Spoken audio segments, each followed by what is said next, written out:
안녕하세요. TV시대의 김동수 차장입니다. 반갑습니다. 우선 이렇게 바쁘신 와중에 저희 이제 세미나를 참여해 주셔서 진심으로 감사드리고요. 오늘 이제 협업으로 돌아가셨을 때 그 많은 그 도움이 됐으면 하는 바람으로 이 세미나를 준비했습니다. 그러면 CE 마크에 대해서 이제 여러분들도 이제 많이 들어보셨는데요. 혹시 CE 마킹은 다들 알고 계시죠? 예, 유럽을 이제 판매하기 위해서는 이제 CE 마킹이 이제 필요한 부분입니다. 여기 보시면은 그 여러 개의 마크들이 있는데요. 보면은 뭐 CE 마크, UL 마크, EAC 마크 뭐 이렇게 종류들이 있는데 제가 생각하는 이러한 인증은 여건과 같아서 사람들이 이제 각 나라에 들어갈 때는 여건이 있어야지만 들어갈 수 있잖아요. 그래서 이런 CE 마크는 이제 유럽에 들어갈 때 여건과 같은 역할을 한다. 그리고 뭐 UL 마크는 미주 쪽에 들어갈 때 이제 필요한 거고. 그래서 이런 CE를 하는 이유는 그 유럽의 제품을 판매하기 위해서는 반드시 받아야 된다고 이렇게 이해를 하시면 좋겠습니다.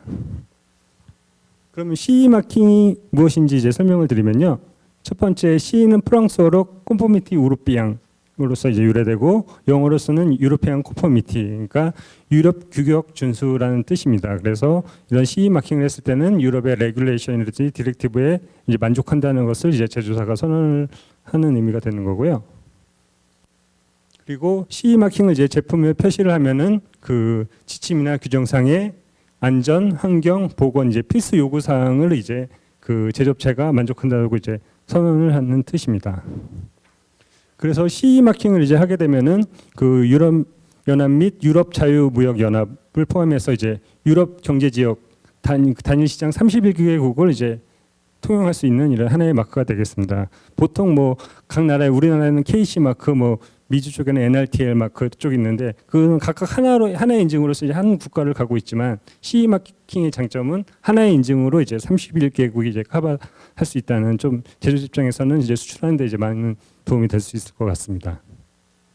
그래서 CE 마킹은 이제 유럽 수출이 그 의무나 이제 권장 사항이고 이제 모든 제품이 이제 필요하지는 않지만 대부분의 전기전자 제품, 기계 제품, 뭐 건축 자재 이런 것들이 이제 포함되기 때문에 그 기사들이 이제 생산하는 제품들이 CE 마킹에 이제 해당되는지 미리 이제 판단을 하시고 이제 준비를 하셔야지 나중에 이제 수출하실 때 어려움 없이 이제 수출을 하실 수가 있습니다.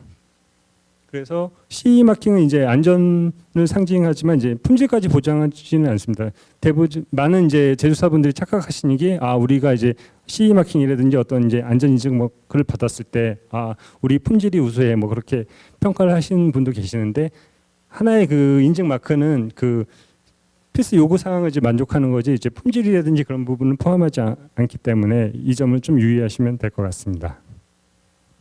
그래서 이제 CE가 이제 적용되는 나라를 보시면요, 보면은 오스트리아, 벨기에, 이제 프랑스, 독일, 뭐 스웨덴을 포함한 이제 28개국이 있고요. 그 다음에 그 EFTA라고 해서 이제 유럽 자유무역연합 국가, 그 아이슬란드 공화국, 노르웨이, 리히텐슈타인 이렇게 세 개국이 있습니다. 이렇게 해서 이쪽을 포함하는 31개 국가를 이제 자유롭게 할 수도 있고. 그 밑에 보시면은 이제 스위스라든지 후보국 5개 국가가 있는데요. 그 알바니아라든지 그 북마케도니아, 터키 등 이런 국가들이 있습니다. 이러한 국가들은 이제 CE를 인정하는 국가도 있고 CE를 가지고 이제 그 나라의 인증을 이제 별도로 받아야 되는 그 국가들이 있기 때문에 기사들이 이제 수출하는 나라가 정확하게 어떤 나라인지 이제 파악하고 이제 요구 사항들 그런 것들을 좀 다시 한번 확인을 하셔야지 이제 나중에 시장 진출에 이제 문제가 없을 것 같습니다.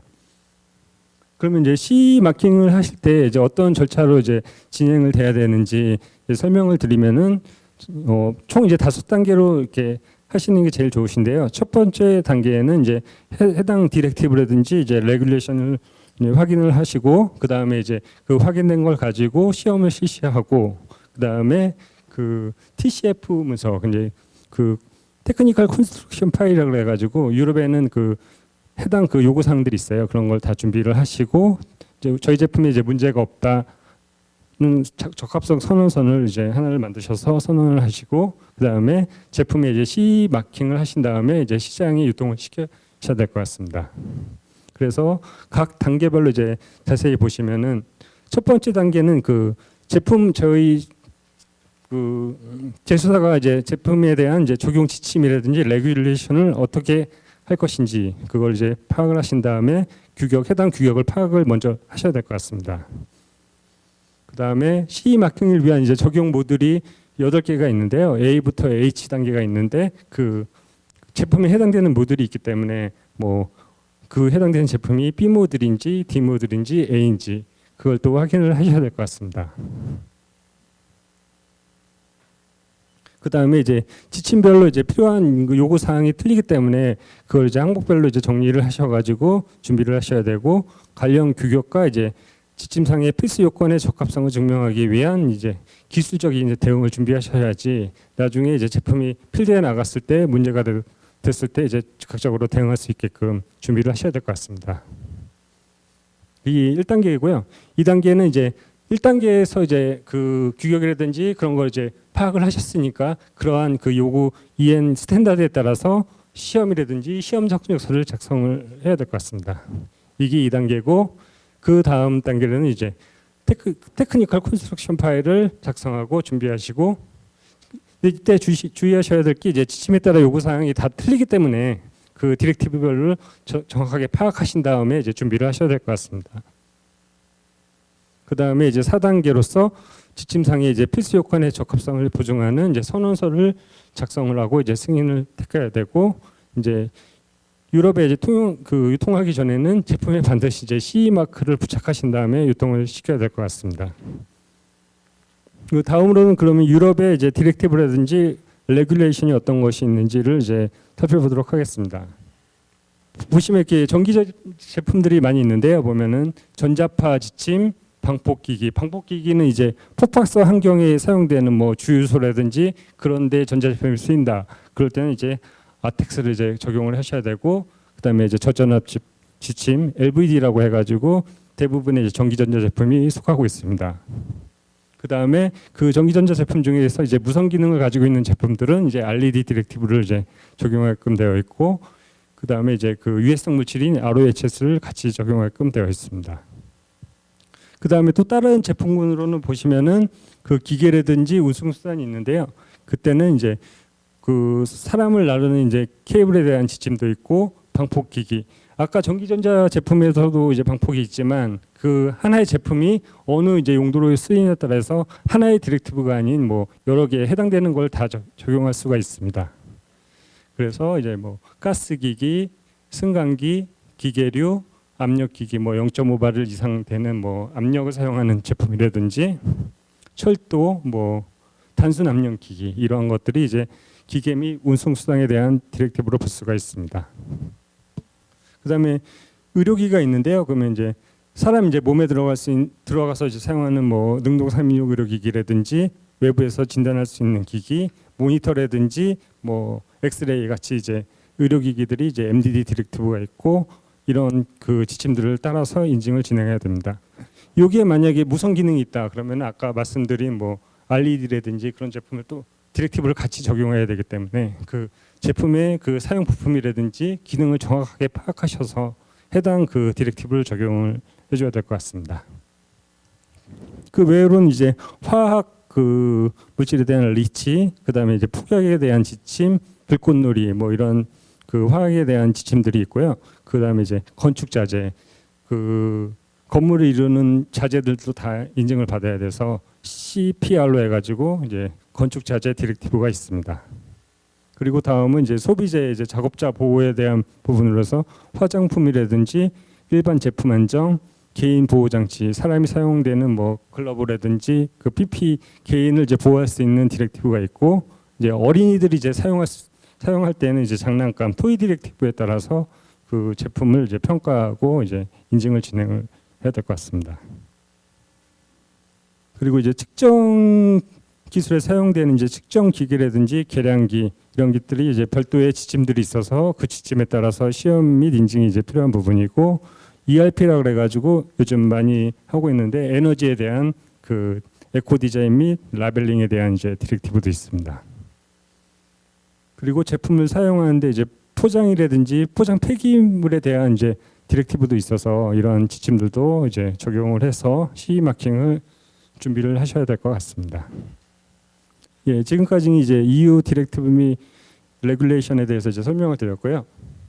그러면 그 CE 마킹을 위해서 아까 적합성 그 평가 모듈이 8단계에서 A에서부터 H까지 8단계로 이제 구분이 되는데요. 그 높은 단계로 갈수록 이제 설계라든지 생산 단계까지 이제 포함하는 그 인증 기관에서 뭐 꼭 진행해야 되는 그런 모듈들이 있고, 그 전기전자 제품 같은 경우는 이제 모듈 A라고 해서 제조사가 뭐 설비나 뭐 시험이 가지고 있으면은 자가 적합선으로 자기들이 시험을 하고 그 DOC를 선언할 수 있는 그런 모듈도 있고, 그래서 그 기사들의 이제 제품들이 어떤 그 모듈에 해당되는지도 미리 파악을 하시고 꼭 인증 기간을 거쳐야 되는 제품인지 아니면은 시험이라든지 그런 리포트만 있으면은 준비가 되는지 그런 걸 좀 정확하게 판단을 하시고 준비를 하셔야 될 것 같습니다. 그래서 아까 제가 설명드렸다시피 CE 마킹은 이제 반드시 이제 시장 출하 전에 이제 제품에 하고서 나가셔야 되는데요. 그 CE 마킹에 이제 어떤 이제 문구들이 들어가야 되는지를 이제 간략하게 설명드리는데, 이게 전체 뭐 디렉티브를 커버하는 건 아니고 대부분의 이제 디렉티브에서 요구되는 사항들에 대해서 설명을 드리겠습니다.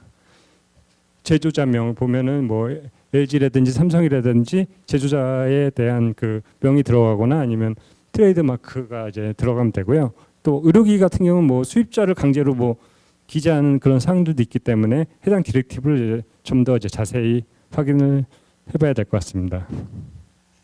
그리고 CE 마킹은 이제 5mm 이상이 되도록, 그러니까 식별이 가능하게끔 이제 그 라벨에 표시를 해야 될 것 같고요. 그 보시면 이제 두 개의 원이 보면은 C1이 이렇게 돌았을 때 이쪽에 겹치게끔 이렇게 라벨에 대한 방법도 다 있기 때문에 그 모는 종이 같이 이제 1mm 정사각형 모는 종이에 지름 20mm와 14mm에 대한 그 원으로서 이제 CE 마킹을 하게끔 되어 있습니다.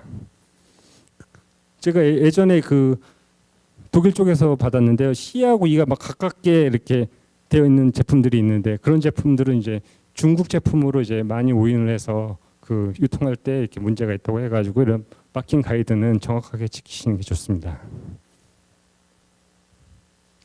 그리고 여기 옆에 보시면은 그 01223이라고 C 옆에 이제 번호가 있는데요. 이건 이제 노티파이 바디라고 그래가지고 인증 기간에 이제 번호가 반드시 들어가야 되는 이제 디렉티브들이 있습니다. 그래서 뭐 RED라든지 뭐 메디칼 쪽은 반드시 이렇게 CE 마킹만 하는 게 아니라 옆에 인증 기간에서 했다는 그런 이제 숫자 같이 표기해야 되는 사항들이 있습니다. 그 참고 사항으로 저희가 밑에 이제 MB 기간 리스트, 그러니까 유럽의 승인 기간 리스트를 이제 확인할 수 있는 사이트하고 어떻게 하면 이제 CE 마크를 정확하게 할 수 있는지 그 사이트에 대한 이제 링크를 걸어드렸으니까요.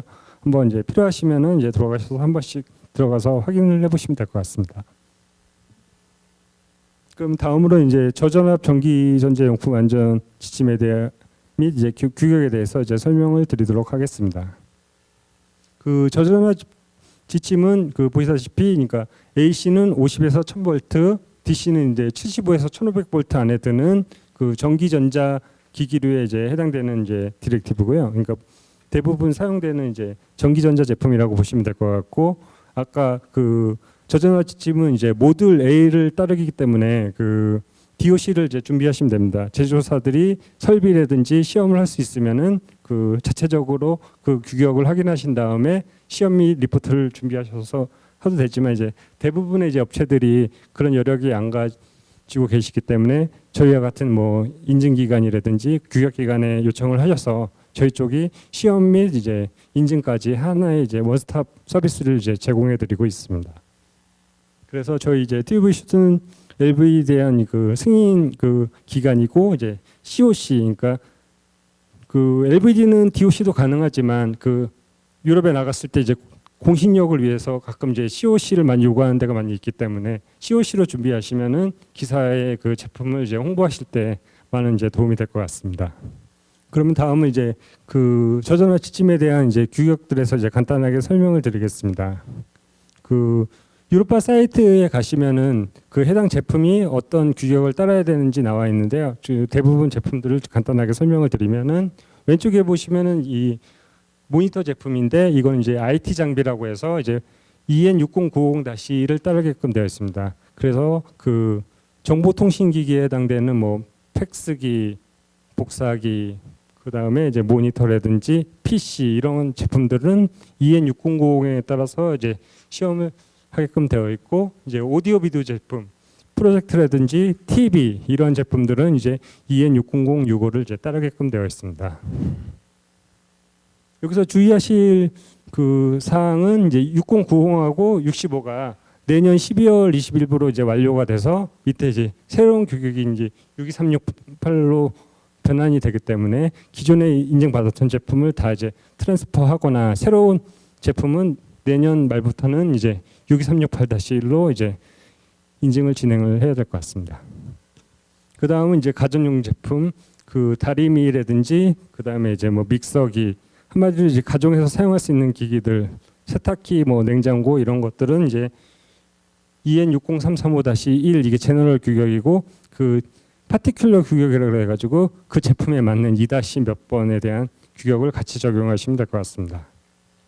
그 다음에 그 레이저라든지 LED를 쓰는 제품은 이제 레이저 규격은 이제 60825-1 규격이고, LED는 이제 6247이 이제 광이라든지 빛에 대한 이제 눈에 대한 평가에 대한 규격을 적용을 해야 되고, 이러한 제품 엔드 제품이 IT 제품이다 그러면은 60825와 뭐 90-2 이렇게 복합적으로 같이 적용을 해줘야 될 것 같습니다. 다음은 이제 다이렉트 플러그 제품인데요. 여기 보면은 뭐 핸드폰 충전기라든지 그 어떤 전원을 공급하기 위한 어댑터들은 그 엔드 제품이 그 오디오 제품이냐 아니면은 그 IT 제품이냐에 따라서 그 해당되는 적용 규격을 따라야 되고, 밑에 보시면은 내년부터는 이제 62368-1을 적용을 해야 될 것 같습니다. 그리고 요즘 이제 OLED 조명 쪽으로 이제 제품이 많이 바뀌었는데요. 그러면 OLED 규격은 이제 62868에 대한 이제 규격을 따라야 되고, 이쪽 LED에 대한 이제 눈에 대한 보호는 아까 설명한 듯이 6247이라는 이 규격을 또 같이 적용하는 부분도 있고 해서 하나의 제품이지만 꼭 이 규격만 따르는 게 아니라 그 제품에 대한 기능이라든지 그런 거에 따라서 이제 두 가지 이상의 이제 규격을 적용해야 되는 경우도 있습니다. 그 다음 제품은 이제 LED 컨트롤 기어라고 해가지고 보면은 이제 조명용 기기에 전원을 공급하는 이제 파워 부분은 이제 61347-1하고 LED를 이제 키는 규격은 이제 2-13을 이제 같이 적용하게끔 되어 있습니다. 다음은 이제 랩에서 사용하는 이제 측정 기기라든지 그런 제품들은 61010-1하고 이제 2- 이제 파티큘러에 대한 이제 규격을 같이 적용하면 될 것 같습니다. 그 요즘 그 무선 제품들하고 이제 배터리를 사용하는 제품들이 많은데요. 배터리는 이제 별도로 이제 62133이라는 이제 규격에 나와서 배터리는 별도로 이러한 인증을 받고, 완제품은 이제 완제품에 해당되는 이제 규격을 따라서 이제 인증을 취득하면 될 것 같습니다. 그러면 이제 테크니컬 컨스트럭션 파일을 이제 어떻게 준비하셔야 되는지 간략하게 설명을 드리면요. 이제 맨 처음에 DOC 선언을 해야 되는데요. DOC 선언서 안에는 그 EN 규격에 따라 이제 제품이 적합하다는 이제 선언서를 의미하고요. 안에 보시면은 제조사, 전기 제품의 이제 제품명이라든지 모델명, 그 다음에 규격 리스트, 저희 제품이 이제 뭐 EMC라든지 세이프티, 뭐 RED에 어떤 규격에 만족을 하는지 규격을 나열을 하셔야 되고요. 그 다음에 그 제조사와 이제 혹은 이제 대리인에 대한 서명 및 날짜가 이제 포함이 돼야지 하나의 이제 DOC 선언서가 될 수가 있습니다.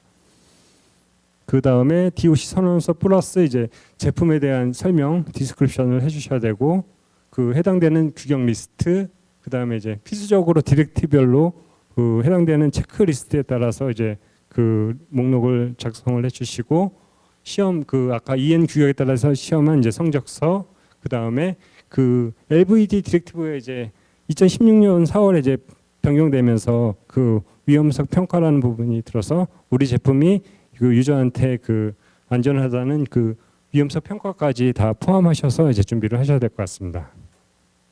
그 다음에 블락도 및 회로도, 그 다음에 이제 부품 리스트, 그 다음에 영문 매뉴얼, 그리고 해당되는 이제 안전에 관련된 부품에 대한 이제 승인서들을 포함해서 하나의 그 TCF를 구성하시고 가지고 계시다가 이제 그 필드에서 언제든지 그 요구를 하면은 그 제출할 수 있게끔 준비를 해 놓으셔야지 됩니다.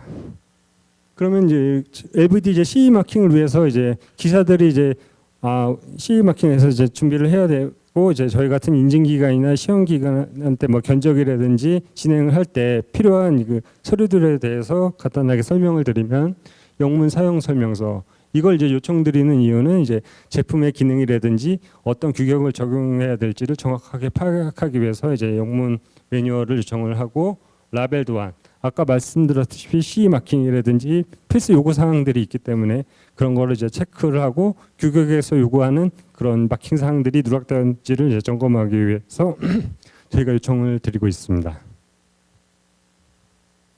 그다음에 제 제품의 회로도는 뭐 전체적인 회로도는 필요 없고 그 SFS 회로도 그다음에 이제 뭐 배터리가 있으면 배터리 쪽 회로도 이렇게 저희가 시험이나 그런 거에 영향이 있을 수 있는 그런 회로도를 요청하고 있습니다.